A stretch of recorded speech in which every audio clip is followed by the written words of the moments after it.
আমাদের শিক্ষার ক্ষেত্রে আমরা উন্নয়ন চেয়েছি, আপনারা দিচ্ছেন রাস্তাঘাট কিসের জন্য? যাতে আরো বেশি বেশি করে টুরিস্ট যাইতে পারে এবং আমাদের নারীদেরকে তাদের লোলুপ দৃষ্টিতে তাকাই থাকতে পারে, যাতে সুযোগ পাইলে ধর্ষণ করে মেরে ফেলতে পারে। গতকালকে জুমে গিয়ে চিংমা খেয়াং নামের একজন 3 সন্তানের জননী একজন মহিলাকে সংঘবদ্ধভাবে ধর্ষণ করে মাথা ফেটলিয়ে চোখগুলো উপড়ে ফেলে নৃশংসভাবে হত্যা করা হয়েছে।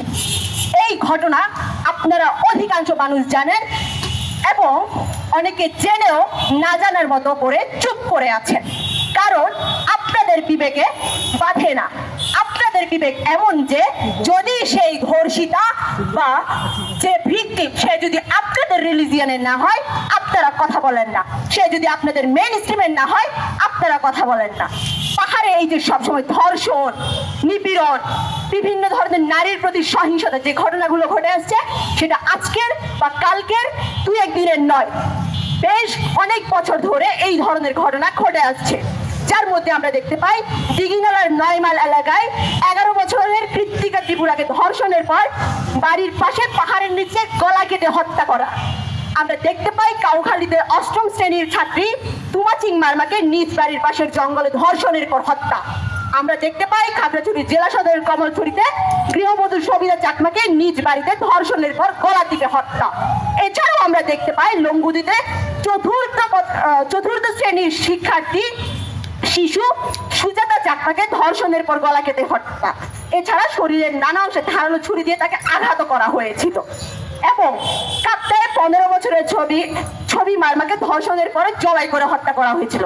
এবং এখানেই শেষ না, আমরা লাস্ট এই যে গত বছর যে একটা বন্যা হয়ে গেল, পার্বত্য চট্টগ্রামেও যে বন্যা হয়েছিল, নোয়াখালী তো ডুবে গিয়েছিল, এই ঘটনা আপনারা সবাই জানেন। এই ধরনের প্রাকৃতিক দুর্যোগের সময়ও আমাদের পাহাড়ে বিভিন্ন ধরনের ধর্ষণ, নারীর প্রতি সহিংসতা, এই ধরনের ঘটনাগুলো ঘটে থাকে।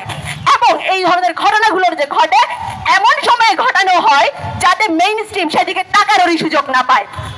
আমাদের পাহাড়ে এই ধরনের নৃশংসতা সবসময় চলে আসছে, আপনারা দেখে শুনেও আপনার চোখে পট্টি বেঁধে রাখছেন, মুখে পট্টি বেঁধে রাখছেন, কথা বলেন না। আমাদের পার্বত্য চট্টগ্রামে উন্নয়নের নামে যেই সকল কার্যক্রম চলছে সেই সকল জিনিস আমাদের কোনোদিন উন্নয়নে কোনো কাজে আসতে পারে নাই। আমাদের শিক্ষার ক্ষেত্রে আমরা উন্নয়ন চেয়েছি, আপনারা দিচ্ছেন রাস্তাঘাট কিসের জন্য? যাতে আরো বেশি বেশি করে টুরিস্ট যাইতে পারে এবং আমাদের নারীদেরকে তাদের লোলুপ দৃষ্টিতে তাকাই থাকতে পারে, যাতে সুযোগ পাইলে ধর্ষণ করে মেরে ফেলতে পারে। আমরা সবসময় চেয়ে আসছি সুচিকিৎসার ব্যবস্থা, আমরা ভালো হাসপাতাল চেয়েছি। তারা আপনারা কি তৈরি করে আসছেন? আপনারা রিসোর্ট তৈরি করে দিচ্ছেন যাতে মানুষরা সেখানে গিয়ে আমাদের পাহাড়ি নারীদের মাল হিসেবে ভোগ করতে পারে। এই জিনিসটা সবসময় রাষ্ট্র আমাদের সাথে নেগেটিভলি করে আসছে। আপনারা সবকিছু জানেন, বোঝেন, অথচ কথা বলেন না। আপনাদের প্রতি ধিক্কার জানিয়ে আমি আমার বক্তব্য শেষ করছি।